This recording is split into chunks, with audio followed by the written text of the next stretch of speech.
ప్రభునందు ప్రియులను, నాతోటి సహోదరి సహోదరులైన సంఘమైన మీ అందరికీ తండ్రి అయిన దేవుని నుండి ప్రభువైన యేసుక్రీస్తు వారి నుండి కృపయు సమాధానమును అనుగ్రహింపబడాలని దేవుని మనస్ఫూర్తిగా వేడుకుంటూ ఉన్నాను.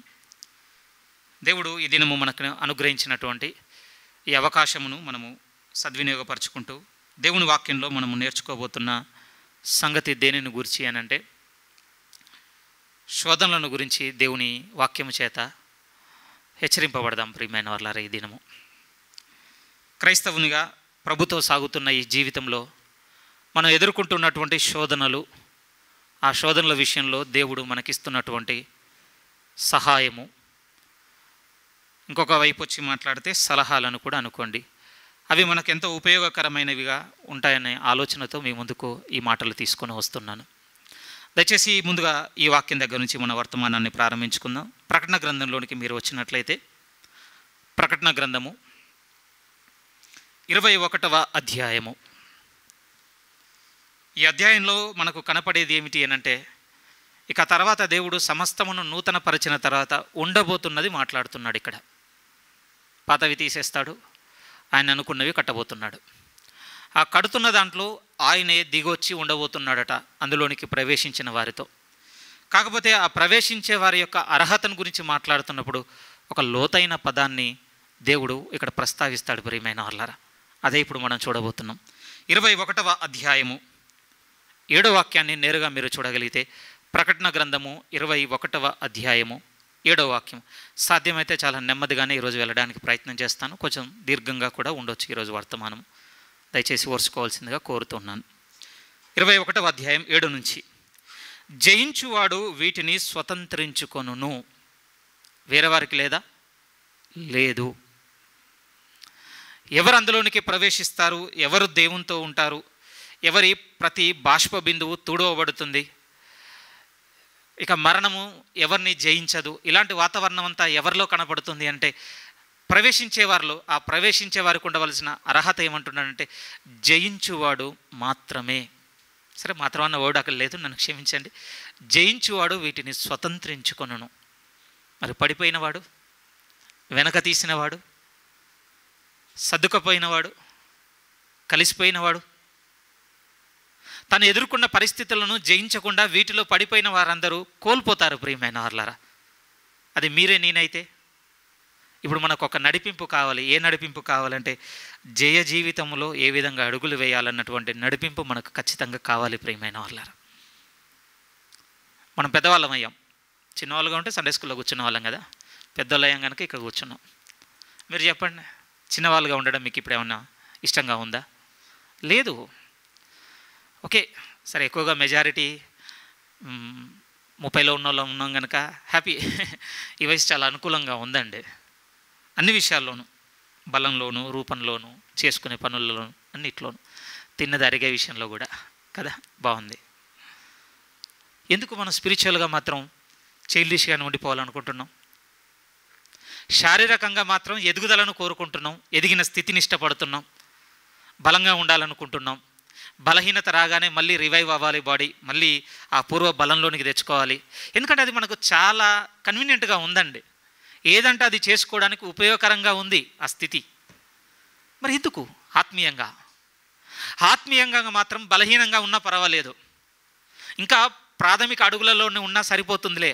ఆ ప్రార్థన దగ్గర, పొడి వాక్యం చదివే దగ్గర పెద్దగా బలముగా పరిస్థితులను ఎదుర్కోకుండా తెర వెనుక ఉన్నట్టుగా ఉంటే చాలు అన్నటువంటి ధోరణి దగ్గర ఆగిపోతే జయ జీవితంలో మనం నిలవలేం. ప్రియమైన వారలారా, ఇది ఎదుగుదలను సూచిస్తున్న జీవితం.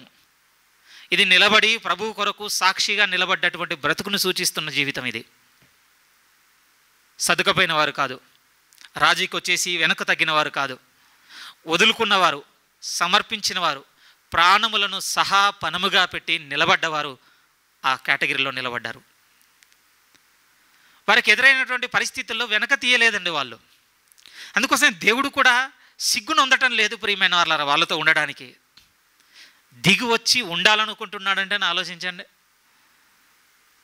ఏమండి, ఇప్పుడున్నటువంటి థియాలజీలో ఒక కాంటెక్స్ట్ బాగా లోతుగా చెప్తున్నారండి. నాకు కూడా షాకింగ్ అనిపించింది, ఇంత అవసరమా దానికి అంత ఎక్స్ప్లెనేషన్ అని. ఏది అనంటే, మనకు తెలుసు స్టెఫెను రాళ్ళతో కొట్టి చంపబడుతున్నప్పుడు అక్కడ ప్రభు దర్శనం చూస్తాడండి. ఆయన దేవుని యొక్క మహిమయు, ప్రభువైన యేసుక్రీస్తు దేవుని కుడి పార్శ్వమున నిలిచి ఉండుటయు చూస్తున్నానంటాడు స్టెఫెను. అపొస్తలుల కార్యం 7.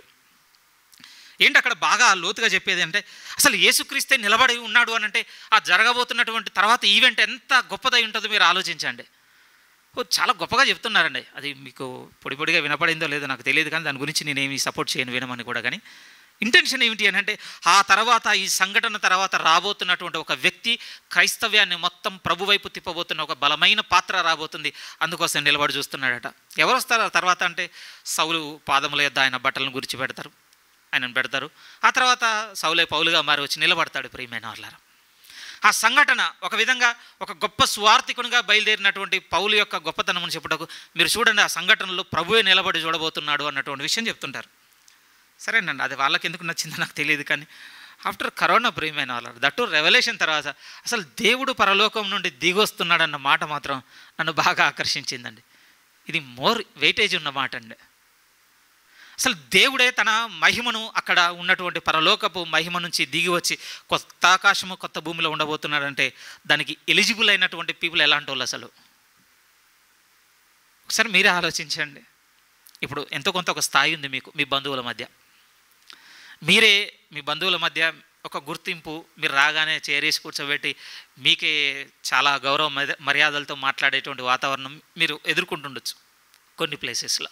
అలాంటి మీరే ఆల్ ఆఫ్ సడన్గా మీరు లేచిపోయి అందరి దృష్టిలో చాలా తక్కువ దశలో ఉన్నవాడిని మీరు పోయి రిసీవ్ చేసుకొని తీసుకొని వచ్చి మీ కుర్చీలో కూర్చోబెట్టి అదే మర్యాద మీరు వానికి చేస్తున్నారనుకోండి, ఎంత గొప్పగా ఉంటుంది అది.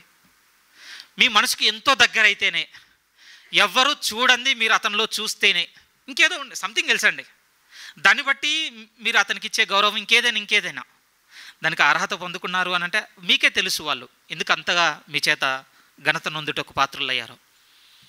రేపు గుర్తుపెట్టుకోవాల్సిన విషయం మనం కూడా ఏమిటి అంటే, దేవుడు దిగి వచ్చి వీరితో నేను ఉంటాను అని ఒక గుంపుతో మాట్లాడుతున్నాడు అని అంటే వారు ఎంత అర్హులు, ఎలాంటి జీవితంలో బతికిన వారట అంటే జయించినటువంటి జీవితంలో నడిచిన వారట. ప్రియమైన వారు,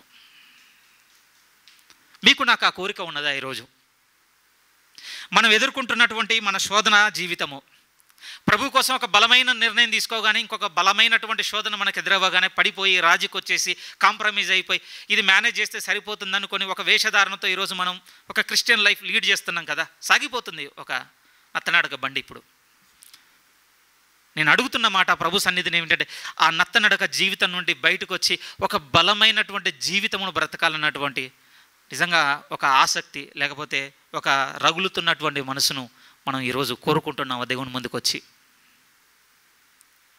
ఏమంటే చనిపోయిన వారి సంఘటనలు చూస్తుంటే, ఈవెన్ ఈ వీక్లో వైరల్ అయినటువంటి న్యూస్లో కూడా నన్ను ఛాలెంజ్ చేసింది ఆ వ్యక్తిది అదే. ప్రియమైన వాళ్ళ, నాకంటే వయసులో చిన్నవాడండి అతను. అరే ఎలా నిలబడతారు అలా దేవుని కొరకు మరణం పెట్టేంతగా ఒక మనిషి ఎలా నిలబడతాడు అసలు?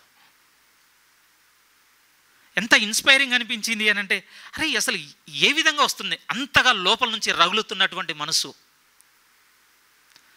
తెలియక జరిగిపోయింది, చాటుగా జరిగిపోయింది, అందుకనే ఉన్నారని మీరు అనుకుంటున్నారా? అదేం కాదు ప్రియమైన వాళ్ళారా.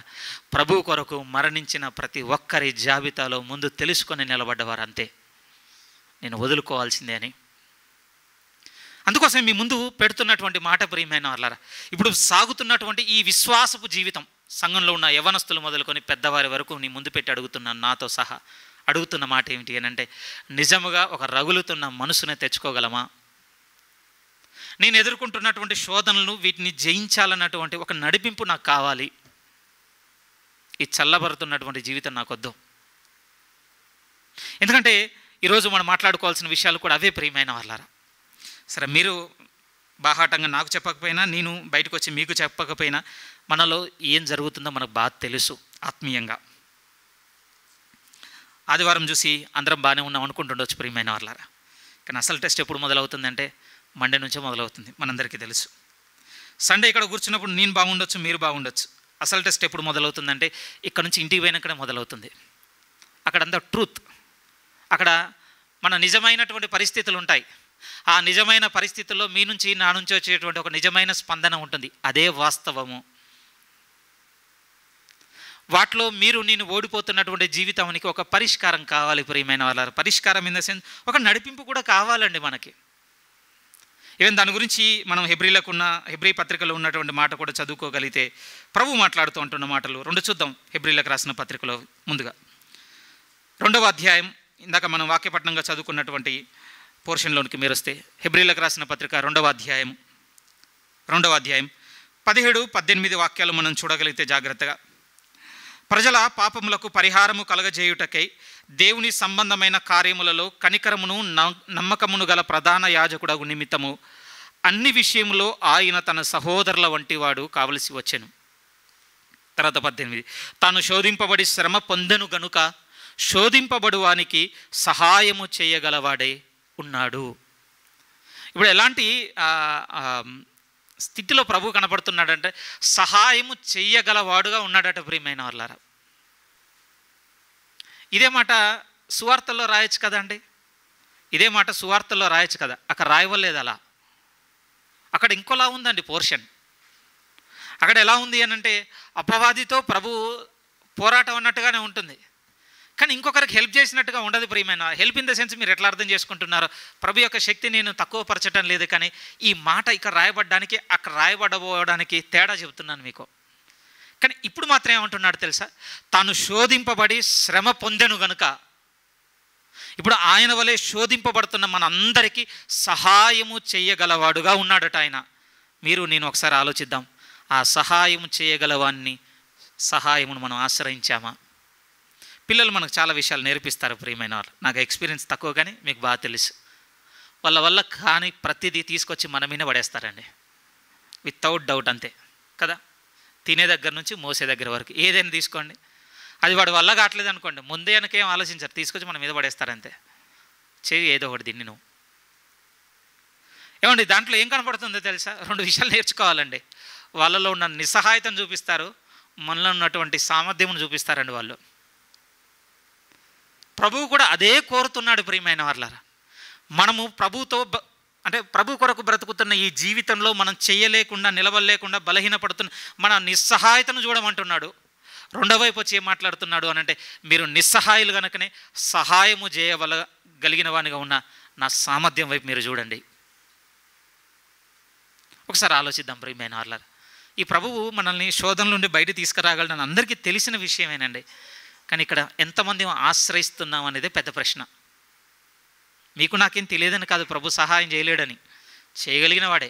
కానీ మీరు నేను ఎన్నిసార్లు ఆశ్రయించాం, ఎంత మేరకు ఆశ్రయిస్తున్నాం అనేది ఇప్పుడు మనం వేసుకోవాల్సిన ప్రశ్న. ఈవెన్ మనం 4వ అధ్యాయం పక్క పేజీ మీరు తిప్పగా 4వ అధ్యాయం 15-16లో కూడా అవే మాటలు కనపడతాయి చూడండి. హెబ్రీలకు రాసిన పత్రిక 4వ అధ్యాయం 15-16, మన ప్రధాన యాజకుడు మన బలహీనతల యందు మనతో సహానుభవం లేనివాడు కాడు గాని సమస్త విషయములలో మనవలే శోధింపబడినను ఆయన పాపము లేనివాడుగా ఉండెను. గనుక మనము కనికరింపబడి సమయోచితమైన సహాయము కొరకు కృప పొందునట్లు ధైర్యముతో కృపాసనము యొద్దకు చేరుదము. సేమ్ అదే వివరణ కనపడుతుంది చూడండి. మొదట్లో ఆయన ఏ విధంగా దాని గుండా వెళ్ళాడో చెప్తున్నాడు. రెండో దగ్గరకు వచ్చేసరికి ఆ మాట అంటున్నాడు, ప్రియమైన మన పట్ల కనికరంతో కూడా ఉన్నాడటండి. ఎందుకంటే మన బలహీనత ఆయనకు తెలిసిపోతుంది ప్రియమైన వాళ్ళారా.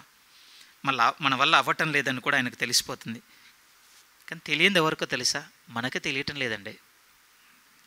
నేను ఒప్పుకుంటాను ప్రియమైన వాళ్ళారా. ఏది ఒప్పుకుంటాను అంటే, మనలో ఉన్నటువంటి బలమైన శోధనల దగ్గర మనం బలహీనులమని సరెండర్ అవుతున్నాం. లైక్ ఒక వ్యభిచార సంబంధమైన ఆలోచనలు, లేకపోతే నరహత్య సంబంధమైనవి, లేకపోతే దొంగతనము, ఇట్లాంటి వాటి దగ్గర, ఇతరులను బాధ పెట్టే దగ్గర, ఉన్నవి లేనివి కల్పించి చెప్పే వాటి దగ్గర, అక్కడ మన బలహీనత మనం చూసుకోవట్లేదు తెలుసా.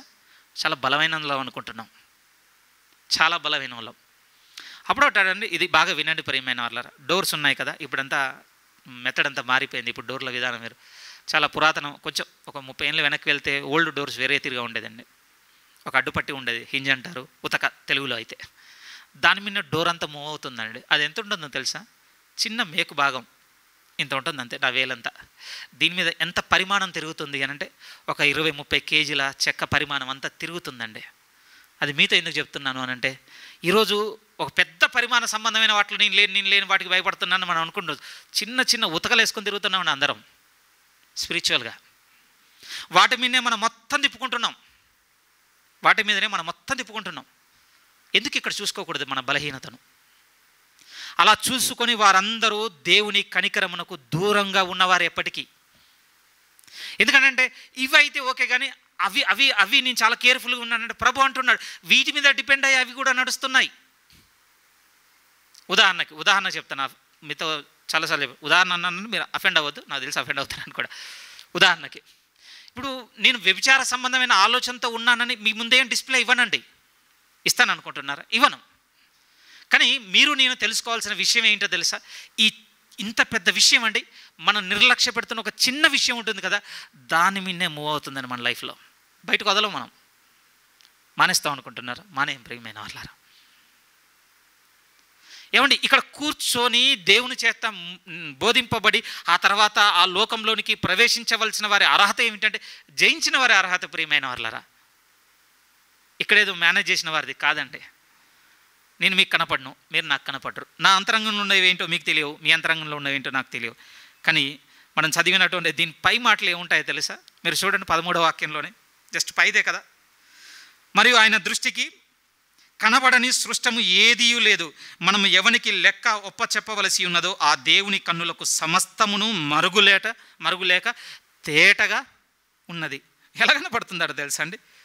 క్రిస్టల్ క్లియర్ అంటాం కదా. ఇక ఏమాత్రం మరుగులేదటండి ఆయనకి.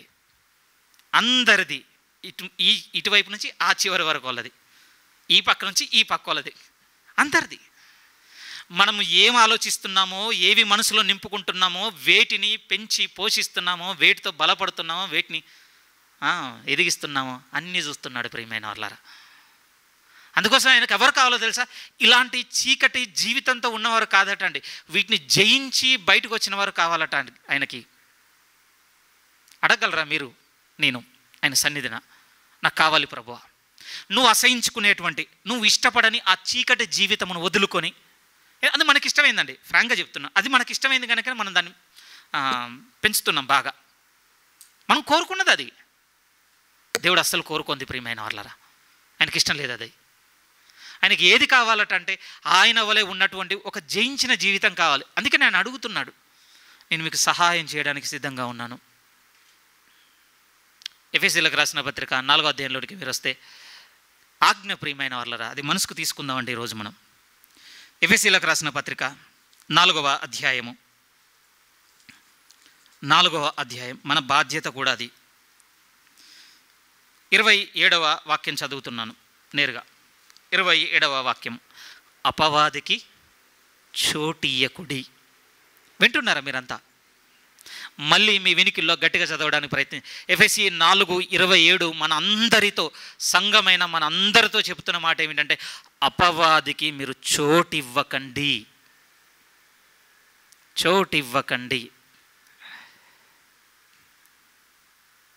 ఏ విధంగా ఎక్స్ప్లెయిన్ చేయాలి ప్రియమైన వాళ్ళారా దీన్ని? ఎలా నడుచుకుంటూ వస్తున్నామండి చర్చ్లోనికి మనం? చర్చ్ అనగానే ఇక్కడ కూర్చున్నటువంటి ఈ చిన్నదాన్ని మీరు చూడకండి ప్లీజ్. ఒక సార్వత్రిక సంఘంలో ఈరోజు మనం ఉన్నాం ప్రియమైన వాళ్ళారా. నిజముగా ఒక జ్యేష్ఠుల సంఘముతో దేవుడు మనల్ని కూడా కలిపేశాడండి. వచ్చేసాం మనం. మీరు నేను ఎరగవలసింది ఏంటంటే ఇక్కడ ఒక చిన్న గుంపు కూర్చుంది. ఇలాంటి గుంపులు ఈ ప్రపంచంలో కొన్ని కోట్లు కూర్చొని ఆరాధిస్తున్నాయి దేవుణ్ణి.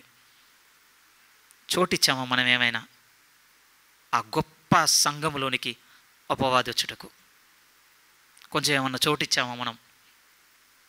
ప్రభు స్పష్టంగా చెప్తున్నాడు ప్రియమైన వాళ్ళారా, చోటు ఇయ్యకండి, మీరు చోటు ఇయ్యకండి. ఏ విషయాల్లో చోటు దొరుకుతుంది వానికి మనలోనికి రావడానికి? ఏ విషయాల్లో? బిబ్లికల్గానే సాగుదామండి. బైబిల్ మనకు చెప్పిన చాలా విషయాలు మాట్లాడుకుందాం ఈరోజు కొన్ని. అది కూడా ప్రభు అన్నాడు కదా, ఆయన కూడా మన వలె శోధింపబడి శ్రమ పొందిన కనుక అంటున్నాడు. ఆయన శోధనలో నుండి కొన్ని విషయాలు నేర్చుకోవడానికి ప్రయత్నం చేద్దాం ప్రియమైన వాళ్ళారా. ఎందుకంటే ప్రభు శోధింపబడిన దగ్గర ప్రభువు నడుచుకున్నటువంటి వైఖరి మనకు తెలిస్తేనే మనం శోధింపబడుతున్నప్పుడు కూడా ఓహో నేను ఇలా నడుచుకోకపోవడం వల్ల వానికి చోటిస్తున్నానా, ఇలా నడుచుకోవడం వల్ల వాడు రానివ్వకుండా నేను వానికి డోర్ క్లోజ్ చేస్తున్నానా. మనం చదివాం కదా 2వ వాక్యపట్నం పౌలు గారు అన్నారు, ఏమన్నారు? దేవుని ఎదుట మేము దుర్గములను పడగొట్టుకుంటూ పోతున్నాం. చిన్నవేం తీసుకురాలేదటండి వాళ్ళ సేవా అనుభవంలో. చిన్న చోటు కాదు, పెద్ద పెద్ద కోటలనే కట్టేసి కూర్చున్నాడట.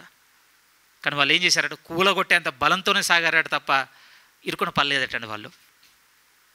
ఎందుకంటే ప్రభు వారికి సహాయంగా ఉన్నాడు, వారు అడుగుతున్నారు, ఆయన మీద డిపెండ్ అంటే నిస్సహాయంగా ఆధారపడ్డారు, ప్రభు యొక్క శక్తితో సాగారు కనుక కూలగొట్టుకుంటూ సాగిపోయారండి. ఇవి మనం కూడా నేర్చుకోవాలి. మరి మన జీవితం ఏంటి?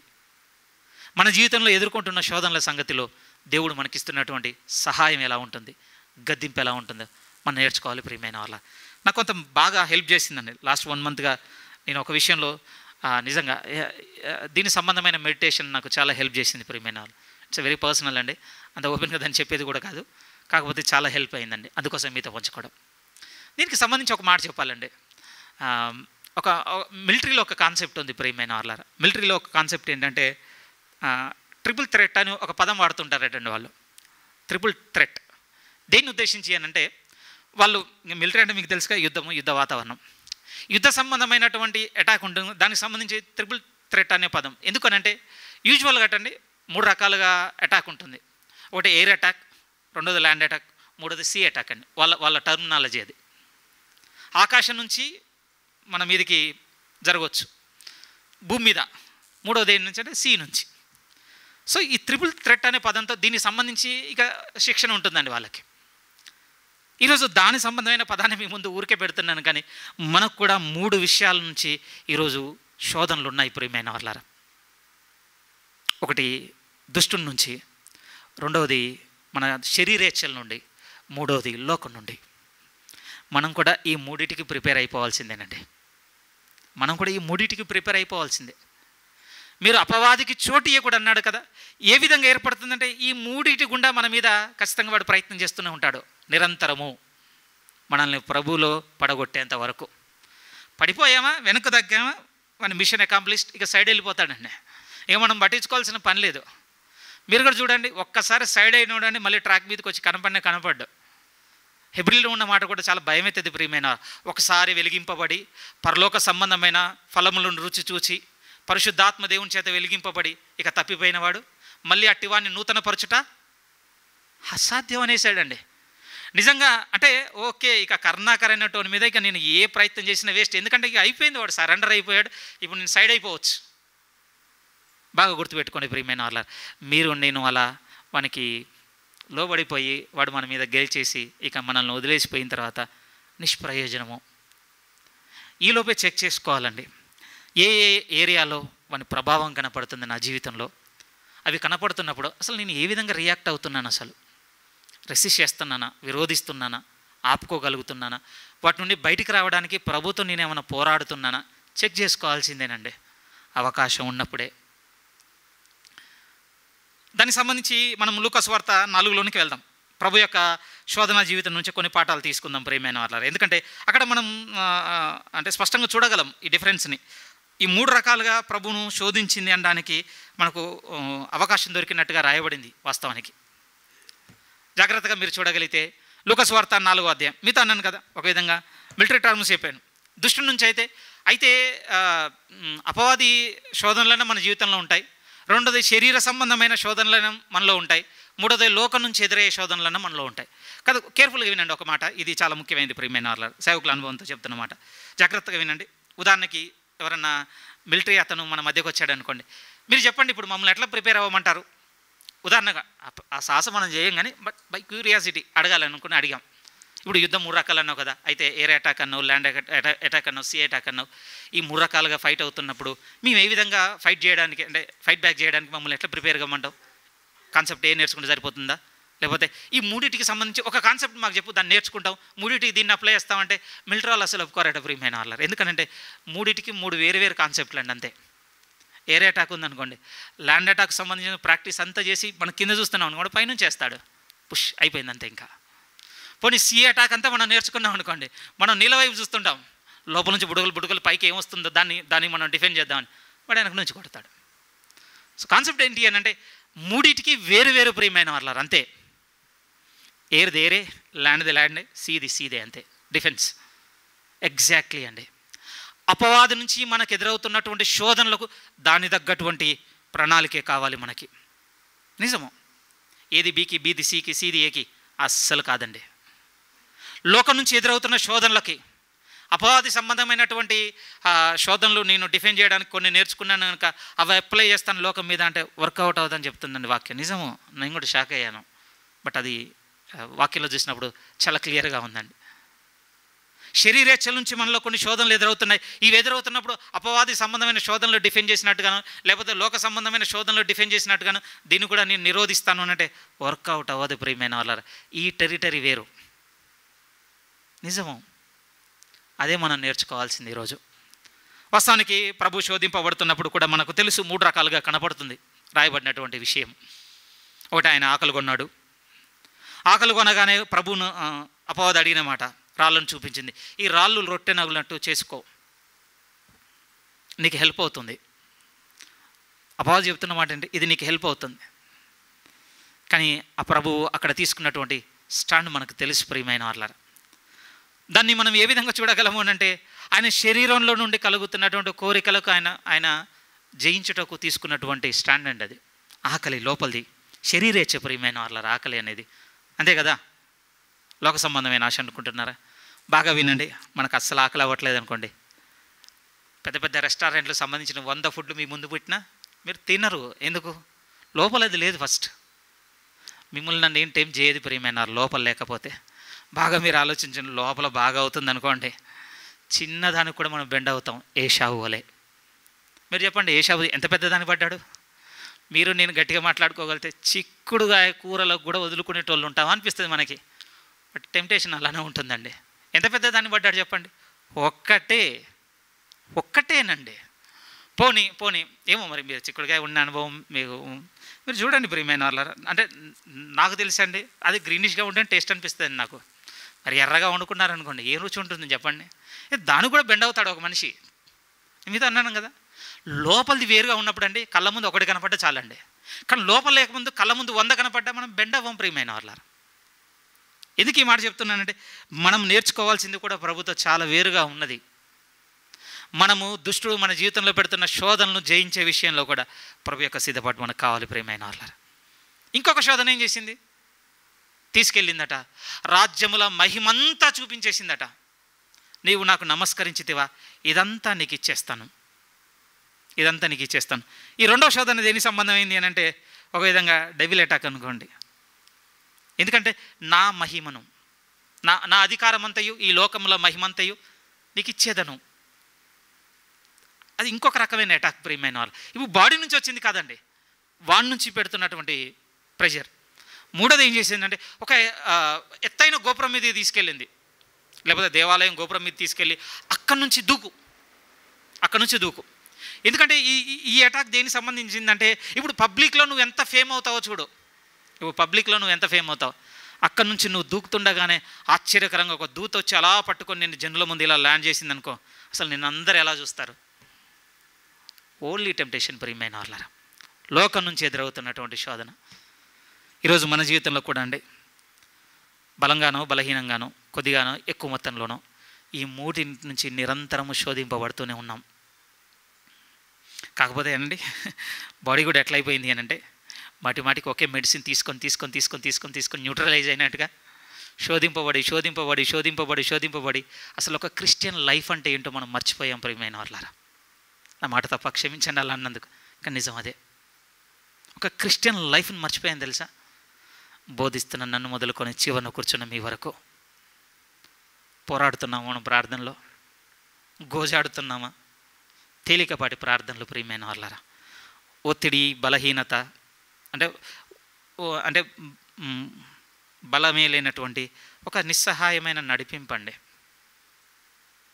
నిన్న ప్రసంగానికి ప్రిపేర్ అయిపోతున్నాను, నా పని అయిపోయింది అనుకుంటున్నాను. ఇంకొంతమంది పిల్లలు పాటల కోసం ప్రిపేర్ అవుతూ వాళ్ళ పని అయిపోయింది అనుకుంటున్నారు. పలానా రీడింగ్ అనగా ఈరోజు మాది రీడింగ్ పోర్షన్, మేము ప్రిపేర్ అయిపోయాం, వాళ్ళది అయిపోయింది అనుకుంటున్నారు. ప్రార్థన కానీ ఇంకొకరు నడిపింపనగానే అయిపోయిందా? ఇంతేనా మనం? ఇంత కొరకు ఒక రాజ్యాలు, దుష్టునితో, దేవునితో సంఘర్షణ, ఎంత పెద్ద డ్రామా మాట్లాడుకుంటూ ఉంటారో తెలుసా. రియాలిటీ ఏది ప్రియమైన వాళ్ళారు మనలో? రియాలిటీ ఏది? రియాలిటీ ఎక్కడుంది అని అంటే ప్రభుతో నడిస్తేనండి నిజంగా వీటన్నిటితో మనము ఓడింపబడుతున్నప్పుడు, బలహీనపడుతున్నప్పుడు ఒకరోజు మనకు అనిపిస్తుంది ప్రియమైన వాళ్ళారా, ఇది కాదు కదా ప్రభు నాతో ఉండే జీవితము. ఇలానైనా ఉండేది ప్రభు మనతో ఉంటే జీవితం. ఆ రోజు మనల్ని తాకుతుందండి వాక్యం. అప్పుడు వెతుకుంటాం ప్రియమైన వాళ్ళారా, ప్రభుతో నేను నడిస్తే, ప్రభు నాలో ఉంటే ఆ జీవితము ఎంత జయకరంగా ఉంటుందో నేను చూడాలి అని. కొంచెం మనం కూడా ట్రావెల్ చేద్దాం ప్రియమైన వాళ్ళారా. కొన్ని తీసుకుందాం.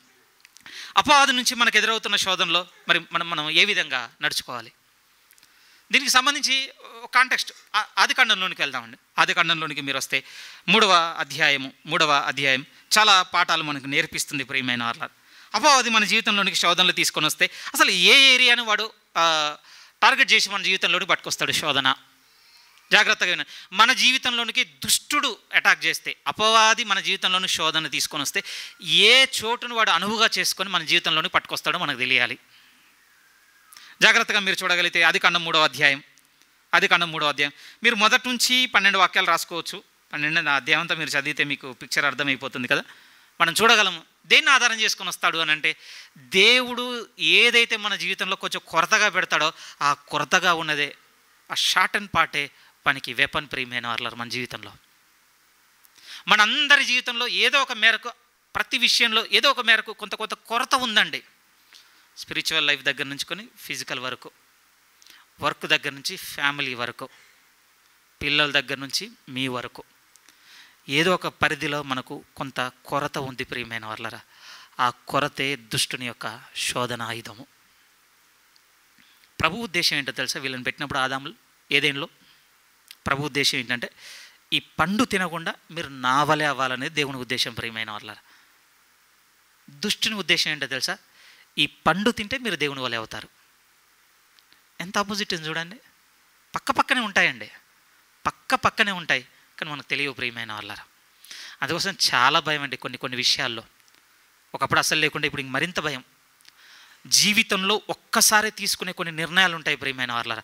ఆ నిర్ణయాల దగ్గర ఎంత వణుకు భయం ఉంటుంది అని అంటే, ఎందుకంటే పక్కనే ఉంటాయండి, పట్టుకోవడం చాలా కష్టం అండి. 100 సార్లు తిన్నదా ఆదాం ఏమన్నా పండు? వన్స్ అంతే. మళ్ళీ అట్లాంటి టెంప్టేషన్ ఏం లేదు. మళ్ళీ అపవాది వచ్చి మళ్ళీ ఏ స్కీమ్ వేద్దాం, మొన్న స్కీమ్ వేసి తినిపించాను, వారం అయిపోయింది, అరిగిపోయింది, ఇప్పుడు ఇంకో కొత్త స్కీమ్తో వద్దాం, మళ్ళీ పడగొడదాం అనుకుందా? నో, ఒకటే. ఆ ఒక్కటిలో దేవుని వైపు వచ్చి చూస్తే ఆయన ఉద్దేశము ఒకటి ఉంది, ఇది మీరు తినకుండా నా వలె ఉండాలి. అపవాది మీరు తింటే దేవుని వలె అవుదురు. చిన్న అబద్ధం, పొడి అబద్ధం, కొంచెం మార్పు.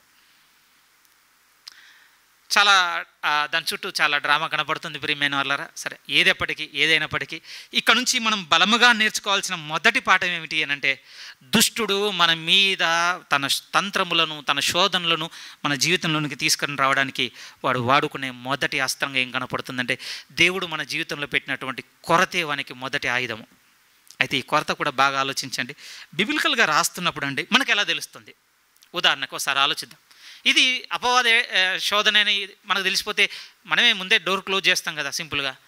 మరి చూయించవచ్చు కదా ఓపెన్గా. అంటే బాగా వినండి ప్రియమైన వాళ్ళ, దుష్టుని శోధన విజిబుల్గా కంటే, కనిపించేటట్టుగా కంటే ఎక్కువ శాతం బైబిల్లో రాయబడిన విధానం ఏంటంటే, మన ఆలోచనల గుండానే ఎదుర్కొంటాం ప్రియమైన వాళ్ళారా. మనం ఆలోచనల గుండానే. దానికి సంబంధించి సరే మన తెలుగు అనువాదంలో ఉన్న పదాలు మనం చూడగలిగితే, కొరింథీయులకు రాస్తున్న 2వ పత్రిక, కొరింథీయులకు రాస్తున్నటువంటి 2వ పత్రిక 3వ అధ్యాయం 2 వాక్యాలు చూపిస్తాను ప్రియమైన వాళ్ళారా. ఈ వాక్యాలు రాయబడడంలో ఉద్దేశం ఏమిటి అని అంటే మీకు ఎక్స్ప్లెయిన్ చేస్తాను. దానికి సంబంధించిన రెఫరెన్స్ వర్డ్ మాత్రం నన్ను అడగొద్దు ప్లీజ్, ఎందుకంటే నేను తెలుగులో మీకు చూపించలేను దాన్ని. కొరింథీయులకు రాస్తున్న 2వ పత్రిక 2వ అధ్యాయం 11వ వాక్యాన్ని జాగ్రత్తగా మనం చూడగలిగితే, ఇక్కడ ఒక మాట అంటున్నాడు భక్తుడైన పౌలు. ఆయన అంటున్న మాట ఏమిటంటే, నేనేమైనాను క్షమించి ఉంటే సాతాను మనల్ని మోసపరచకుండానట్లు మీ నిమిత్తము క్రీస్తు సమ్ముఖమునందు క్షమించి ఉన్నాను. ఈ కింది పదమే, సాతాను తంత్రములను మనము ఎరుగని వారము కాము. ఎరిగిన వాళ్ళం అయితే ఎలా తెలుస్తాయి? ఇంత దూరం ఎందుకు రానిచ్చేవాళ్ళము? అంతే కదా. ఎరగని వారము కావని ఎరిగిన వాళ్ళం అయితే ఇంత దూరం రాణిస్తామని చెప్పండి. మీరే ఆలోచించండి. వాడు దొంగ అని తెలుసు, పలానా ఎక్స్ అనే పర్సన్, వాడు ఇంటికి వచ్చినప్పుడల్లా కేర్ఫుల్గా ఉంటామండి. అంతే కదా. మనకు ముందే తెలిసిపోయింది వాడి నేచర్ ఏంటో. మనం కొంచెం ఎమరపాటుగా ఉన్నా ఏదో ఒకటి జబ్బులు పెట్టుకొని పోతాడని మనకు తెలుసు. బట్ వచ్చిన నేను మీకు దొంగనని తెలియదు అనుకోండి, మన కర్ణాకరే కదా అనుకుంటారు, నా 2 జబ్బులు నింపుకొని నేను పోతాను. అంతే కదా. ఇక్కడ కూడా అంటున్నాడు ఏంటో తెలుసా పౌలు గారు, మనం ఎరుగని వారము కామంటున్నాం. ఎలా తెలుస్తుంది? మీకు నాకు తెలిసినట్టుగా ఏమాత్రం కూడా ఇప్పటివరకు మనం అనుకోలేదే. అనుకొని ఉంటే ఇంత దూరం నా జీవితం తెచ్చుకునేవాడిని కాదని అనుకున్నాం. కానీ పౌలు గారు ఏమంటారు, మనకు తెలుసు. అదేంటి? ఇంకొక మాట చూడండి, ఎఫెసీలకు రాసిన పత్రిక 6వ అధ్యాయంలోనికి మీరు వస్తే, ఎఫెసీలకు రాసిన పత్రిక 6వ అధ్యాయం మనము ధరించుకోవాల్సినటువంటి సర్వాంగ కవచం గురించి ఇది మీకు ఉండాలి, ఇది మీకు ఉండాలని ఒక సైనికుడు ఏ విధంగా ప్రిపేర్ అవ్వాలో అన్ని విషయాలు చెప్పిన తర్వాత ఆ భాగంలోనే మాట్లాడుతూ 16వ వాక్యంలో అంటున్న మాట మనం చదవగలిగితే, ఇవన్నీయుగాక, ఎఫెసీ 6:16, ఇవన్నీయుగాక విశ్వాసమును డాలును పట్టుకొని ఉండుడి, దానితో మీరు దుష్టుని అగ్ని బాణములన్నింటినీ ఆర్పుటకు శక్తిమంతులగుదురు. రెండోది ఏమంటున్నాడు తెలుసా? వాడిని అగ్ని బాణములన్నింటినీ మనం ఆర్పగలం అంటున్నా. అసలు తెలుస్తలేమంటే ఇంకోటి ఏమంటున్నా, మీరు ఆర్పగలరు కూడా. But how? ఎలా? ఈ రెండు రిఫరెన్స్లను బట్టి గ్రీక్లో ఉన్నటువంటి పదాల గుండా తీసుకుని వచ్చింది ఏంటి అని అంటే, జాగ్రత్తగా వినండి, దీనికి సంబంధించి మీకు పదం ఇప్పుడు నేను చూపించలేను. వినగానే నిజం అనిపించిన మాట, మన తలంపులే లేకపోతే మన ఆలోచనలే ప్రియమైన వాళ్ళ దుష్టుడు మనం శోధించుటకు అనువైనవి. మన థాట్సేనండి, ఆలోచనలు. ఓకే, ఆదికాండం 3 చదువుతున్నప్పుడు ఒక ఘట సర్పము, ఆ ఇమాజినేషన్ అంతా కనపడుతుండొచ్చండి. I agree. మీరు యేసుక్రీస్తు వారు శోధింపబడిన భాగాన్ని కూడా చూడండి. నేను కూడా చాలా సంవత్సరాలు ఏమనుకున్నానంటే, ఒక సేవకుని బోధ విన్నంత వరకు విజిబుల్గా వచ్చి శోధించింది. బట్ వన్ ఫైండ్ అండి, ఆ ప్రీచర్ అన్న మాట ఏంటంటే, త్రూ హిస్ థాట్స్ అనేసాడండి. ఆయన ఆలోచనలోనే అంత శోధింపబడ్డాడు అన్నప్పుడు నన్ను బలంగా తగిలింది ప్రియమైన వాళ్ళ. ఎందుకంటే నాకు రిలేట్ అవుతుంది ఆ మాట, నాకు రిలేట్ అవుతుంది. అదర్వైజ్ అనుకోండి, ఏదో ఒక ఆబ్జెక్ట్ వస్తుంది, లేకపోతే ఏదో ఒక ఇమేజ్ వస్తుంది, ఆ ఇమేజ్ త్రూ నాకు వాడేదో అంటుంటాడు, వాటితో నాకు కాన్వర్జేషన్ అవుతుంది, ఇట్లా శోధింపబడుతున్నానని నేను అనుకున్నాను. బట్ ఆ రోజు ఆ సేవకుని మాట ముద్రింపబడింది. నిజమే, ఎన్ని ఆలోచనలు హృదయంలో. స్త్రీని చూడగానే ఒకటి, ధనాన్ని చూడగానే ఒకటి, వ్యభిచార సంబంధమైనటువంటి ఉద్దేశంను చూడగానే ఒకటి, ఇంకోటి ఎన్ని లేవు చెప్పండి లోపలనే ప్రియమైన వాళ్ళ. మీరు నేను ఆలోచిస్తున్నామా ఇవన్నీ సాతాను అగ్నిబాణములు నేను ఆర్పాలి అని? ఈవెన్ మన జీవితంలో మీతో ఏదో కొరత ఉంటుంది, ఆ కొరత సంబంధించి కూడా లోపల ఎంత సంఘర్షణ ఉంటుందో తెలుసా అండి? ఎంత సంఘర్షణ. ఆ సంఘర్షణలో కూడా మన మైండ్తో మనమే స్ట్రగుల్ అవుతుంటాం. ఇది ఇలా జరగాలి, ఇది ఇలా జరగకుండా అలా జరిగి ఉండాలి, వాళ్ళకే జరిగింది వాళ్ళకి జరగకుండా నాకు జరగాలి, అసలు నాకెందుకు జరిగింది వాళ్ళకి జరిగి ఉండాల్సింది. లోపలనేనండి, మనం ఎవరితో మాట్లాడడం ప్రియమైన వాళ్ళ. ఆ లోపల మనం పెట్టుకుంటున్న ఆలోచనతో మనం తీసుకునే నిర్ణయాల త్రూ బయటకోటి వస్తుందండి ఈవిల్ థింగ్. ఒక దుష్ట సంబంధమైన కార్యం కూర్చొని చేస్తాం అక్కడ. అందుకోసమే ప్రభు మనకు చూపెడుతున్న మాట ఏమిటి అని అంటే, మీరు చూడండి. ఒక ఆదికాండం అనే కాదు ప్రియమైన వాళ్ళ, మనం చాలా సంవత్సరాలు మర్చిపోయి ఉండొచ్చు. మీరు యెహోషువ బుక్ చదువుతున్నప్పుడు అని ఆకాన్ ఒక పర్సన్ కనపడతాడండి. ఆకాన్ అనే ఒక వ్యక్తి హాయ్ అనే ప్రాంతానికి దేవుడు యుద్ధానికి వెళ్ళమంటాడు. యుద్ధానికి వెళ్తే ఆశ్చర్యకరంగా ప్రియమైన వాళ్ళ ఓడిపోతారండి ఇశ్రాయేల్లో. అసలు ఏంది ఇంత చిన్న పాపులేషన్ మీద మనం గెలవకపోవడం ఏంటి? మనం మైటి మిలిటరీ కదా, మనమే గొప్ప సమూహంతో పోయాం. ఆఫ్టర్ ఆల్ ఒక 3000 మంది చేతులు ఓడిపోవడం ఏంటని ఆ తర్వాత దేవుని దగ్గరకు వచ్చి విచారణ పెట్టగానే దేవుడు వాళ్ళకి చెప్పేస్తాడు, మీ మధ్య నేను ఆశ్రయించుకున్నది ఒకటి జరిగింది, దాన్ని బట్టి నా ప్రభావం మీ మధ్య లేదు కనుక మీరు ఓడిపోయారు. ఏం జరిగింది ఎంక్వైరీ చేయగానే ఒక దొంగతనం జరిగింది. దేవుడు శపించిన దాన్ని ముట్టవద్దన్న దాన్ని ఒక వ్యక్తి తీసుకుని వచ్చి దాచుకున్నాడు. అతని బట్టి నా కోపం మీ మీదకి వచ్చేసింది. ఎంక్వైరీ చేస్తారు, ఎవరు ABCD అంతా ఫిల్టర్ చేసిన తర్వాత ఒక వ్యక్తి దగ్గరకు వచ్చి ఆగుతుంది యెహోషువ ఎంక్వైరీ. ఆకాను అప్పుడు బాధతో ఒక మాట అంటాడండి, ఎందుకు చేసావు ఆకాన్ ఇది, ఎందుకు చేసావు ఇది? ఆకాన్ రిప్లై ఏంటో తెలుసా అండి, నాకు అవసరం ఉండి కాదండి ఆయన చెప్పింది, నాకు అవసరం ఉండి ఆ ప్రశస్తమైన వస్త్రం పట్టుకొచ్చుకో, ఆ 50 తులముల వెండి తెచ్చుకొని డెర్రాలదా అట్లా చెప్పలేదండి. నేను ఆశించి తెచ్చుకున్నానంతే. నాకేదో కొరత ఉండని కాదు, నాకు దాంతో అవసరం ఉండని కూడా కాదు, దాన్ని చూడగానే దాన్ని ఆశించి తెచ్చుకున్నాను నేను. ఈరోజు మనలో ఎన్ని ఆశలకు ప్రియమైన వాళ్ళరా ఈరోజు దుష్టుడి అగ్నిబాణాలు మనలో పనిచేస్తున్నాయి.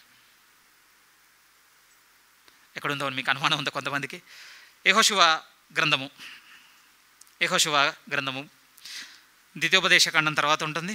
7వ అధ్యాయం మొదటి వాక్యం ముందు చదువుదాం, ఆ తర్వాత ఆకాన్ రిప్లై 21లో ఉంటుంది, దాన్ని కూడా చదువుదాం. ఫస్ట్ వర్స్ చూడండి. యెహోషువ గ్రంథము 7వ అధ్యాయము మొదటి. శపితమైన దాని విషయంలో ఇశ్రాయేలు తిరుగుబాటు చేసిరి. ఎట్లనగా యూదా గోత్రంలో జెరహుకు మునిమడవడును జబ్ది మనవడును కర్మి కుమారుడైన ఆకాను శపితము చేయబడిన దానిలో కొంత తీసుకునేను గనుక యెహోవా ఇశ్రాయేళ్ల మీద కోపించెను. తర్వాత మీరు చదువుకుంటే అదే కనపడుతుంది ఆ డిస్కషన్ అంతా. అప్పుడు రిప్లై చూడండి, యెహోషువ అడిగిన తర్వాత ఆకాను నుంచి రిప్లై 21 వాక్యం 21. దోపుడు సొమ్ములో ఒక మంచి షీనారు పై వస్త్రమును 200 తులముల వెండిని 50 తులముల ఎత్తుగల ఒక బంగారు కమ్మిని నేను చూచి వాటిని ఆశించి తీసుకుంటుని. నాకు అవసరం ఉండని కూడా కాదండి ఆయన తీసుకున్నది, ఆశపడ్డాడు చూడగానే. ఈరోజు మీ జీవితంలో నా జీవితంలో ఆలోచించండి ప్రియమైన వాళ్ళారా, మనలో కలుగుతున్న ఇలాంటి తలంపుల విషయంలో పోరాడుతున్నామా? దుష్టుని అగ్ని బాణములను ఆర్పుటకే పోరాడుకుంటున్నామా? మేబీ కొంత సఫర్ అవుతుండొచ్చండి, ఐ అగ్రి. మనం ఖచ్చితంగా సఫర్ అవుతాం ప్రియమైన వాళ్ళారా.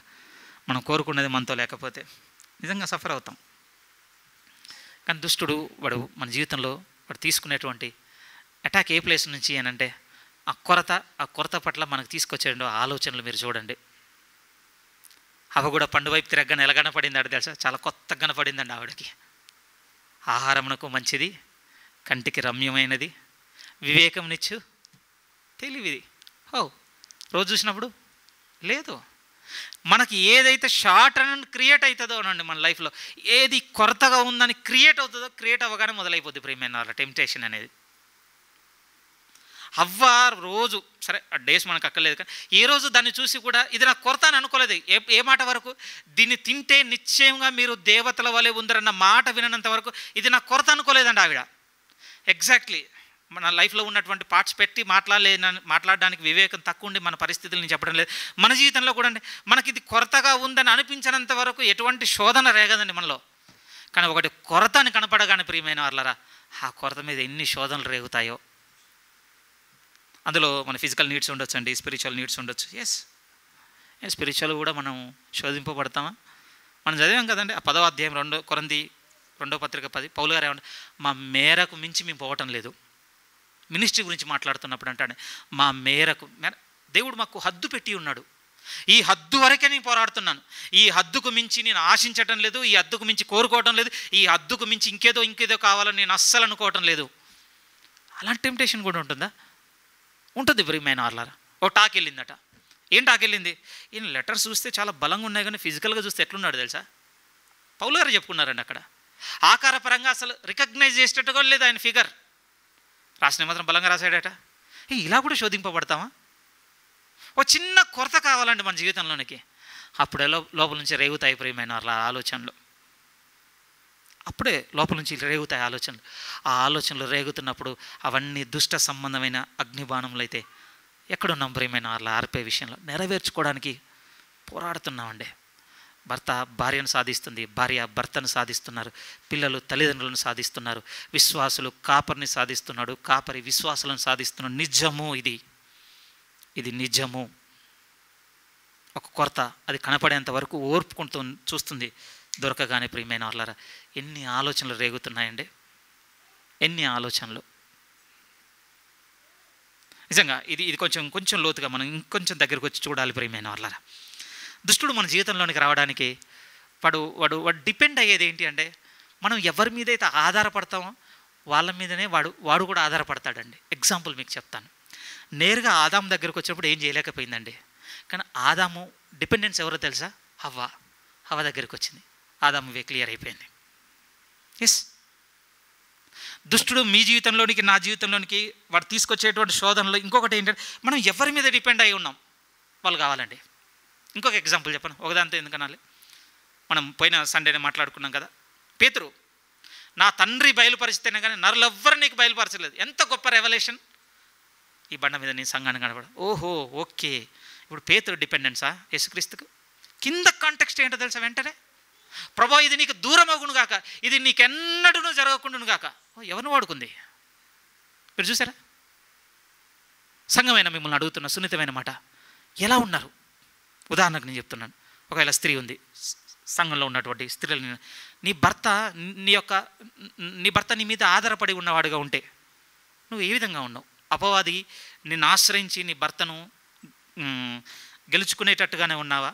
లేకపోతే నీ భర్తకు లోబడి వాడిని పక్కకు నెట్టేటట్టుగా ఉన్నావా? ఎగ్జాక్ట్లీ నేను పురుషునితో కూడా అదే మాట చెప్తున్నాను.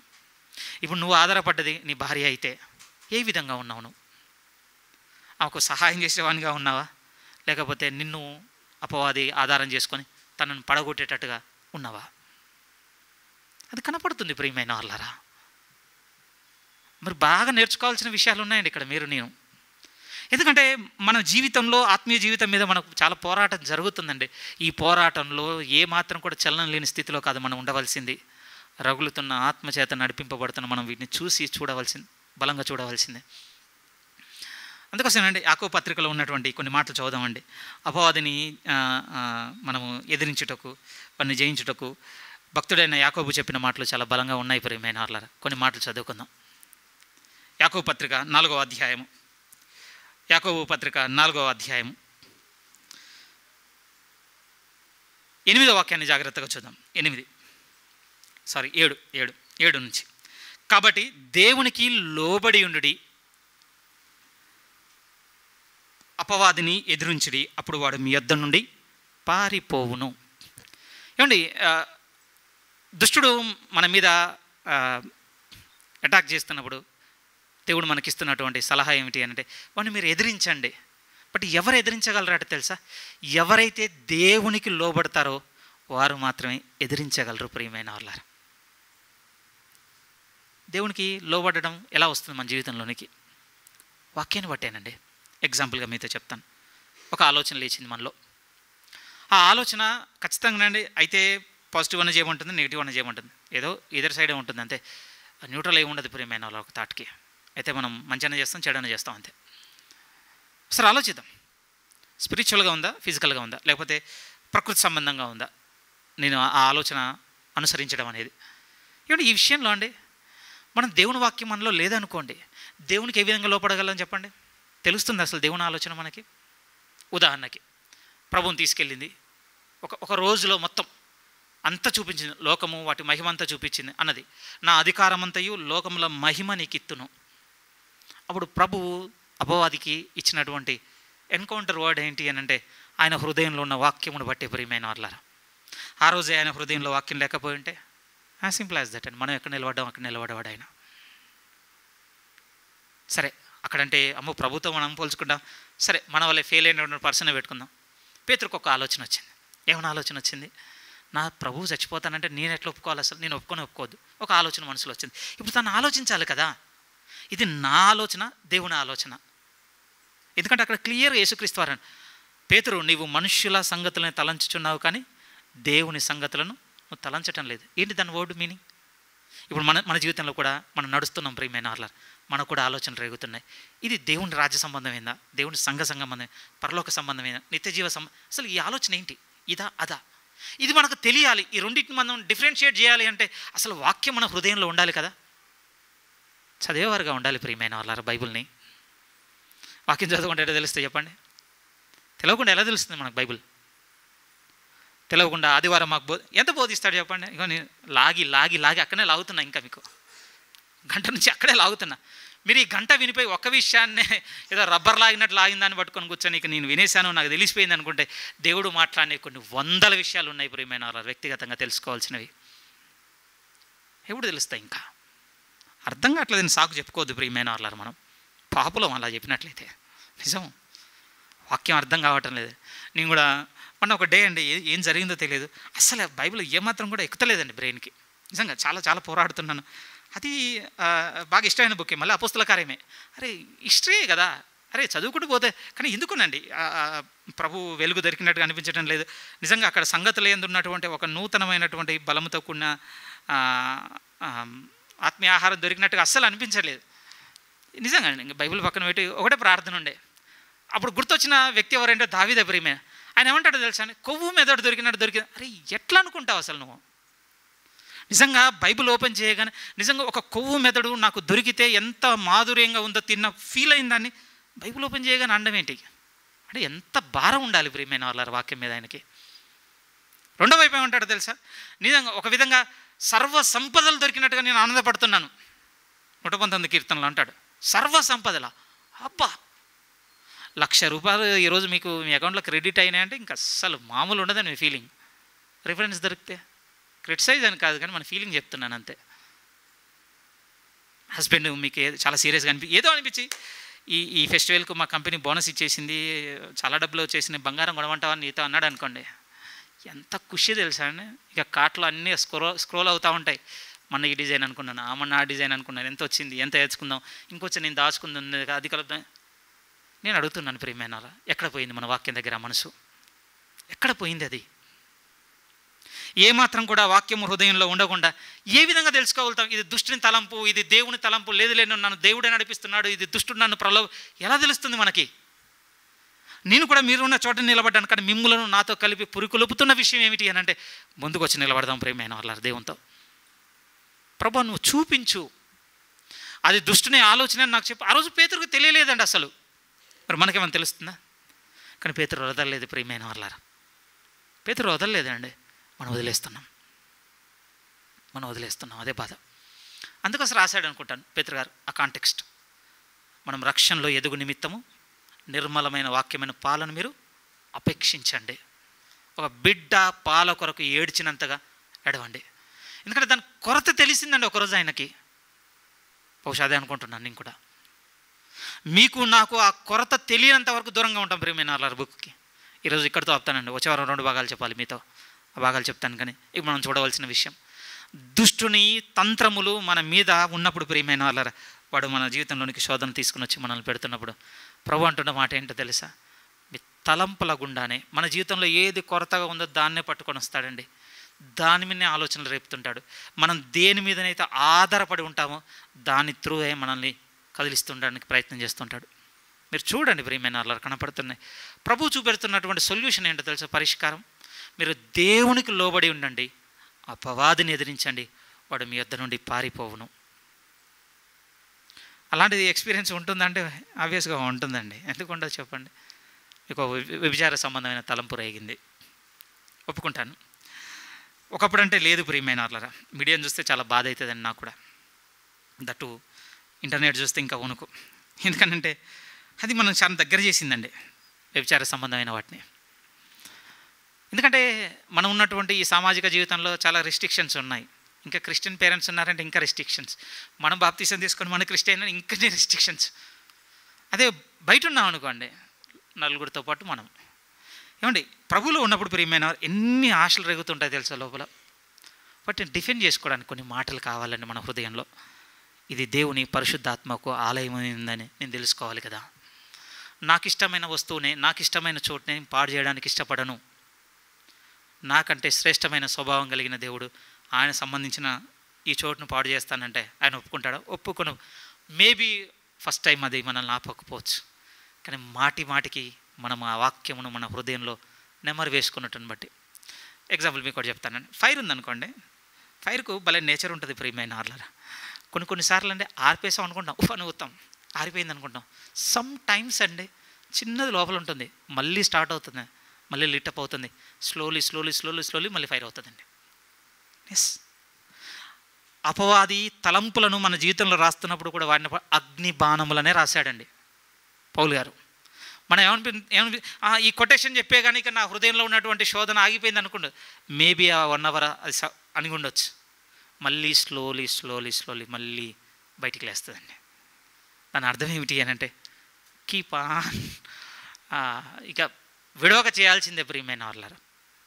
విడవక ఒక 10 నిమిషాలు తీసుకుంటానండి. ఇంకొక విషయాన్ని యాడ్ చేసి క్లోజ్ చేస్తాను. రెండవ టెంప్టేషన్ గురించి మనం మెడిటేట్ చేయగలిగితే, రెండవ శోధన మనకు ఏ విధంగా కనపడుతుందంటే, మన శరీరేచ్ఛల నుంచి కనపడుతుందండి. దుష్టుని అటాక్ ఒకవైపు అయితే, ఇంకొకటి ఏంటి అని అంటే మన లోపల ఉన్న దురేచ్ఛల నుంచి, శరీరాశల నుంచి ప్రభువు కూడా ఆకలైనప్పుడే కదా కనపడుతుంది. అంటే దీని విషయంలో కూడా నేను అపవాదిని ఎదిరించినట్టు శరీరేచ్ఛను కూడా నేను ఎదిరిస్తాను, ఆకలి నువ్వు ఆగిపో అంటానంటే ఆగుతుంది అనుకుంటున్నారా? అస్సలు అవ్వదు. కోపం పెంచుద్ది ఇంకా. నిజం, దీనికి కంప్లీట్ డిఫరెంట్ అండి. దీనికి మనం అనుసరించాల్సిన పద్ధతే వేరు ఉన్నది ప్రియమైన వాళ్ళారా. ప్రభు మనతో మాట్లాడినప్పుడు ఏమన్నాడు అని అంటే, ఇది మనం జాగ్రత్తగా ఆలోచించవలసిన విషయం ప్రియమైన వాళ్ళ. మనం ఇప్పుడు 2 లైఫ్స్ లీడ్ చేస్తున్నామండి. మనకు ఒకటి ఫిజికల్ లైఫ్ ఉంది, ఇంకోటి స్పిరిచువల్ లైఫ్ ఉంది. మన శరీర సంబంధమైనటువంటి జీవితం గురించి ఇది ప్రాచీన పురుషుడు అని చెప్పేశాడు ప్రభు. మన ఆత్మీయ సంబంధమైన జీవితం గురించి వీడు నవీన పురుషుడు అని చెప్పేశాడు. అది ఇక్కడ ఒక చిన్న డిఫరెన్స్ ఉంది ప్రియమైన వాళ్ళ. డిఫరెన్స్ ఏంటంటే మన ప్రాచీన పురుషుడు ఓల్డర్ అండి, మోర్ ఎక్స్పీరియన్స్. మన నవీన పురుషుడు ఉన్నారు చూసారా, చాలా యంగర్ అండి వాడు, అంతే కదా? మీరు చెప్పండి, మనం బాప్తిసం తీసుకుంది ఎప్పుడు, మనం పుట్టింది ఎప్పుడు? ఈ క్యాలిక్యులేషన్లో చూస్తేనే మన ప్రాచీన పురుషుడు చాలా ఓల్డ్, ఎగ్జాక్ట్లీ చాలా ఎక్స్పీరియన్స్ కూడా.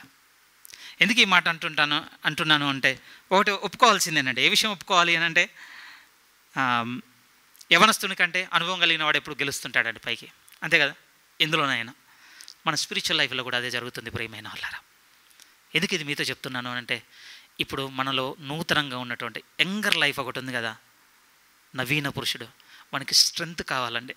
ఒక విషయం ఒప్పుకుంటానండి నేను, ఎక్స్పీరియన్సే పైన నిలబడుతుంది, బట్ ఎక్స్పీరియన్స్ని కూడా బీట్ చేసేది ఒకటి ఉందండి, స్ట్రెంగ్త్. తెలుసా? ఎక్స్పీరియన్స్ని బీట్ చేసేది స్ట్రెంగ్త్. మేబీ ఎక్స్పీరియన్స్ అంటే ప్రాపర్గా చేస్తుండొచ్చు, త్వరగా గివప్ ఇవ్వకపోవచ్చు, నేను ఒప్పుకుంటాను. బట్ స్ట్రెంగ్త్ అనేదండి మనం ఏ విధంగా మీతో చెప్పాలి, ఒక పనిలో మోర్ ఎక్స్పీరియన్స్ కలిగిన ఒక 60 ఏళ్ళు ఆయన ఒక పక్కకున్నాడు, అనుభవం ఏమాత్రం కూడా లేదు, కానీ శరీరంగా చాలా బలంగా ఉన్నటువంటి ఇన్ఎక్స్పీరియన్స్ పర్సన్ ఒక 30 ఏళ్ళ అతను ఇటున్నాడు. కానీ ఏమంటే ఎక్స్పీరియన్స్ పర్సన్ ప్రయత్నం చేస్తుండొచ్చు, కానీ తన స్ట్రెంగ్త్ వీక్గా ఉన్నందుకు ఒక సర్టెన్ టైం తర్వాత రాజీకి వస్తాడండి. మేబీ యంగ్ పర్సన్ అండి తప్పు చేస్తుండొచ్చు, కానీ తనకున్న స్ట్రెంగ్త్తోనండి విడవకుండానైతే చేయగలడు. మీరు కొంచెం అది చూడగలుగుతున్నారా? ఎందుకు ఇది మీతో చెప్తున్నాను అని అంటే బాగా వినండి ప్రియమైన వాళ్ళారా. మన శరీరేచ్ఛలకు సంబంధించినటువంటి శోధనలు ఎదురవుతున్న దగ్గర కూడా ఇప్పుడు మనకి ఏ నడిపింపు కావాలి అని అంటే మనలో ఉన్నటువంటి నవీన పురుషునికి బలం బాగా మనం ఆపాదించాలండి. అప్పుడు మాత్రమే మన ప్రాచీన పురుషునితో డిఫెండ్ చేయగలడు అతను. కొన్ని వాక్యాలు చూద్దామండి, చాలా బాగా రాయబడ్డాయండి ఇంట్రెస్టింగ్గా. రోమీలకు రాసిన పత్రిక 6వ అధ్యాయం మీరు చదివారనుకోండి, మన ప్రాచీన పురుషుడు నవీన పురుషుడు అని మీకు హోల్ డిస్క్రిప్షన్ కనపడుతుంది 6వ అధ్యాయంలో. కానీ మీరు 13వ అధ్యాయంలోనికి వస్తే మనకు ఒక గైడెన్స్ కనపడుతుందండి. మనకొక అంటే మన శరీరేచ్ఛలను జయించే విషయంలో నిజంగా దేవుడిస్తున్నటువంటి నడిపింపు మనకు కనపడుతుంది. 14వ వాక్యం చూడండి, రోమీలకు రాసిన పత్రిక 13వ అధ్యాయం 14వ వాక్యం. 14లో ఏమంటున్నాడు? మెట్టుకు ప్రభు అయిన యేసుక్రీస్తును ధరించుకొనిన వారై శరీరేచ్ఛలను నెరవేర్చుకొనుటకు శరీర విషయమై ఆలోచన చేసుకొనకుడి. ఫోకస్ ఒకరి మీద పెట్టండి, ఇంకొకరి మీద నుంచి తీసేయండి అంటున్నాడు. సింపుల్గా చెప్పాలి అంటే ఎవరి మీద ఫోకస్ పెట్టండి అంటే మీలో చాలా యంగర్ పర్సన్ ఒక అతను ఉన్నాడు, నవీన పురుషుడు, ఫోకస్ ఆయన మీద పెట్టండి. కానీ ఫోకస్ ఎవరి మీద నుంచి డైవర్ట్ చేయండి అంటే మీలో ప్రాచీన పురుషుడు ఉన్నాడు, వాడి మీద మీరు ఫోకస్ పెట్టకండి. ఏంటి శరీరేచ్ఛల మీద మనం ఫోకస్ పెట్టకపోవడం. లేకపోతే ఇంకొక వైపు వచ్చి చెప్తాను, శరీరేచ్ఛలకు దేవుడిస్తున్నటువంటి నడిపింపు ఏంటి, లేకపోతే సలహా ఏంటి? ఇప్పుడు అపవాదిని అయితే ఎదిరించండి అన్నాడు, దానికి నాకు లోబడం అన్నాడు. మరి నేను శరీరేచ్ఛలను జయించాలంటే ఏంటి దీనికి సొల్యూషన్ ఏంటి అని అంటే ఒక విధంగా ప్రియమైన వాళ్ళారా వీటిని ఎంటైజ్ చేయొద్దు అన్నాడండి, లేకపోతే ప్రోత్సహించకండి, లేకపోతే ఇంకా క్లియర్గా బిబిలికల్ వర్డ్తో చెప్పాలంటే విడిచి పారిపోండి అనే చెప్పేశాడండి. మనం అది గలతీ 6లో చూస్తాం, తిమోతి 2వ పత్రిక 2లో కూడా చూస్తాం. నీ ఎవరేచ్ఛలను విడిచి సో అండ్ సో ఫాలో అంటాడు. ఎందుకు ఈ మాట చెప్తున్నాను అంటే బాగా వినండి ప్రియమైన వాళ్ళారా. మన ప్రాచీన పురుషుడు వీడు వీక్ అవ్వాలి అంటే వీనుకున్నది ఏంటి అని అంటే వీడు బాగా ఎండాలండి. నిజం, ఫుడ్ మానేయమంటావంటే మానేయండి, తప్పేంది, తిన్నాం కదా బాగానే, తప్ప ఏమన్నా? కొంత ఉపవాసం కలిగి ఉండడం తప్ప ఈ శరీరానికి? చెప్పండి, కాదు కదా. ఏం చేస్తాం చెప్పండి? ప్రాచీన పురుషుణ్ణి బాగా బలంగా తయారు చేసి ఏం చేద్దాం? ఇప్పటి నుంచి మమ్మల్ని ఎండి మాడవమంటావంటే నేను అంత బ్యాడ్ టీచింగ్ ఏం చేయటం లేదు, కానీ ఇంకొక సైడ్ మనం ఒకటి చూసాం, టైం టు టైం పోషించింది ఒకటి ఉంది చూసారా, అది తప్పని చెప్తున్నాను. కొంచెం దీనికి అవకాశం ఇస్తే తప్ప? మీరే ఆలోచించండి. అపోస్తులు ఎందుకు అలా అయిపోయారండి? పౌలు గారిని తీసుకోండి, ఫిజికల్గా చాలా వీక్గా అయిపోయాడు ప్రియమైన వాళ్ళ. ఎందుకో తింటే తప్పని ఏం అనటం లేదు, కానీ ఇంకొకటి చాలా బలంగా ఉంటాడండి, చాలా బలంగా అవుతాడు. నిజం ప్రియమైన వాళ్ళారా, కొంత మనకు శరీర సంబంధమైన సాధకం అవసరం అండి ఈ జీవితంలో, నిశ్చయంగా కావాలి. కొంతమేరకు కొన్ని అలవాటు చేసుకోండి, మంచివే, కోరుకున్నవి, శరీరంకి ఇష్టమైనవి, నాలుకకు రుచించేటివి. నేనేం చెడ్డదని అనటం లేదండి. ఒకప్పుడు అసలు నేను దేవునికి థ్యాంక్స్ చెప్పలేదు, కానీ ఈ మధ్యకాలంలో ఫ్రీక్వెంట్గా నేను థ్యాంక్స్ చెప్పిన థింగ్ ఒకటి ఉందండి.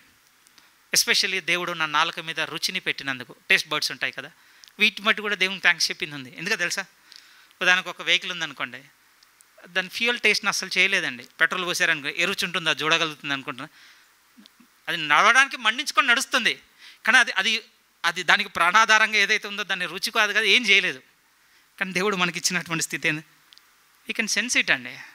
మనం దాన్ని టేస్ట్ చేయగలం, ఫీల్ అవ్వగలం. వండర్ఫుల్, బాగుంది. కానీ నేను దాన్ని బట్టి ఎంత పాజిటివ్గా అయితే ఉన్నానో, రెండో వైపు చెప్పే మాట ఏమిటి అంటే, మన ప్రాచీన పురుషుడు బలంగా ఉంటే ఆత్మీయ పురుషుడు చాలా వీక్ అవుతుంటాడు. ప్రియమైన వాళ్ళారా, కడుపు నిండా మీరు తిన్నారనుకోండి, 5 నిమిషాల ప్రార్థన కూడా మీ వల్ల కాదు. 10 నిమిషాల వాక్యం చదవడం కూడా మన వల్ల కాదు. ప్రియమైన వాళ్ళారా, అవుతుంది అనుకుంటున్నారా? నెవర్. కోఆపరేట్ చేయదు. అందుకని నేను ఆ మధ్య బాగా బాధపడింది కూడా సంఘాన్ని బట్టి 11 గంటలకు ఉన్నప్పుడు. ఎందుకంటే మీరు చక్కగా బ్రేక్ఫాస్ట్ చేస్తున్నారు, వస్తున్నారు, చైర్లో కూర్చుంటున్నారు, వెనక శుభ్రంగా నిద్రపోతుంది. మీ ఫేసులు మీకు తెలియవు, నాకే తెలుస్తుంటాయి. ఆ ముఖాలను చూస్తూ బాధతో చెప్పాలో చెప్పొద్దు అర్థం కాకుండా బాధపడ్డ రోజులు ఉన్నాయి. ఇంటికి వెళ్ళి ప్రార్థన చేసుకునే రోజులు కూడా ఉన్నాయి. ఏమనగలను ప్రభావం? నేను బలహీనత. అది ఎందుకు వచ్చింది అని అంటే ఎంకరేజ్ చేస్తున్నాం అండి. ఏమండి, ఇక్కడ మీ ఆరోగ్య విషయాలు వాటి విషయంలో అవగాహనతోనే మాట్లాడుతున్నాను. ప్రియమైన వాళ్ళ, నేనేమి మీ ఆరోగ్యమును పరిగణలో లేనంత చెడ్డగానైతే నేను బోధించడం లేదు. సో ఇప్పటి నుంచి మొత్తం మానేయండి అని కూడా నేను చెప్పడం లేదు, కానీ అలవాటు చేయండి, దీన్ని బలహీనపరచండి. మనలో ఉన్న ప్రాచీన పురుషుని ఇన్యాక్టివ్లోనే ఉంచండి. ప్రియమైన వాడు యాక్టివ్గా ఉండొద్దండి. అందుకోసమే ఫుడ్ విషయంలో కూడా అండి క్రిస్టియన్ చాలా చూజీగా ఉండాలి. ప్రియమైన వాళ్ళారా, నిజం. మనలో కొన్ని శరీరేచ్ఛలను రేపేటువంటి వాటికి దూరంగా ఉండడం ఉత్తమము. ఇది ఎలా ఉంది అని అంటే, బాహ్య సంబంధమైన విషయాలతో అంటే ఇంకో రకమైన ప్రాక్టీస్ని మీకు ఎంకరేజ్ చేస్తున్నట్టుగా ఉంటుంది. కానీ మీరే ఆలోచించండి, వాటిని అలవాటు చేసుకొని మాత్రం మన ఆత్మీయ జీవితాన్ని మనం చేసుకుంటున్న మేలు ఒకసారి మీరు ఆలోచించి చూడండి. కీడే ఉంది కదా, కీడు ఉన్నప్పుడు మేలు వైపు వచ్చి నిలబడ్డది తప్పేంటి? ఇదంతా ఎందుకు చెప్తున్నాను అని అంటే, ప్రభు ఆ రోజు అన్నమాట అదే. ప్రియమైన, మనుషుడు రొట్టె వలన మాత్రము కాదు, కానీ దేవుని నోట నుండి వచ్చు ప్రతి మాట వలన బ్రతుకును. ఒకరోజు మనం ప్రాచీన పురుషుని ఎండబెట్టి ఆత్మీయ పురుషునికి బలాన్ని ఇద్దాం. ప్రియమైన వాళ్ళ, వాక్యం చదువుకుందాం, ప్రార్థన చేసుకుందాం, సహవాసంతో ఉందాం, లేకపోతే సేవకుని వర్తమానం విందాం. బట్ మనకు ఉండవలసిన గురి ఏంటో తెలుసా? నా ప్రాచీన పురుషుని కంటే నవీన పురుషుని ఈరోజు నేను బలవంతం చేసుకోవాలి. ఎందుకంటే వీడు అస్సలు లొంగటం లేదు. ఉండాలండి, కొంత ఉండాలి. మనకి చాలా ఆనందం ఉందనుకుంటున్నారా ప్రియమైన వాళ్ళ? శరీరాలను పోషించుకుంటుంటే వదదినమందు మీ హృదయంలో కొవ్వి పెడితే అంటాడండి దేవుడు. ఎలా ఉందాడు తెలుసా? దేవుడు అస్సలు ఒప్పుకునే మనసుతో లేడు. ప్రియమైన వాళ్ళారా, అందుకోసమే దేవుడు మనతో చెప్తున్న మాట ఇక్కడ మనం చూడగలిగితే, మీరు యేసుక్రీస్తును ధరించుకున్న వారై శరీరేచ్ఛ విషయంలో మీరు శరీర సంబంధమైన వాటి మీద మీ మనసు ఉంచకండి. తప్పుగా చదివి ఉండొచ్చు, మళ్ళొకసారి నేను చదువుతున్నాను. 14వ వాక్యం, రోమీయులకు రాసిన పత్రిక 13వ అధ్యాయం 14. ఫైనల్లీ మెట్టుకు ప్రభు అయిన యేసుక్రీస్తును ధరించుకున్న వారే శరీరేచ్ఛలను నెరవేర్చుకొనుటకు శరీర విషయమైన ఆలోచన చేసుకొనకుడి. క్లియర్గా ఉంది చూడండి ప్రియమైన. ఈవెన్ మీరు హెబ్రీలకు రాసిన పత్రిక 13వ అధ్యాయంలో కూడా చూస్తారండి, మీ కృపచేతనే కానీ భోజనముల చేత మీ హృదయములను తృప్తిపరచుకొనకుడి అంటాడండి అక్కడ కూడా. సరే, ఆ మాట కూడా చూద్దాం.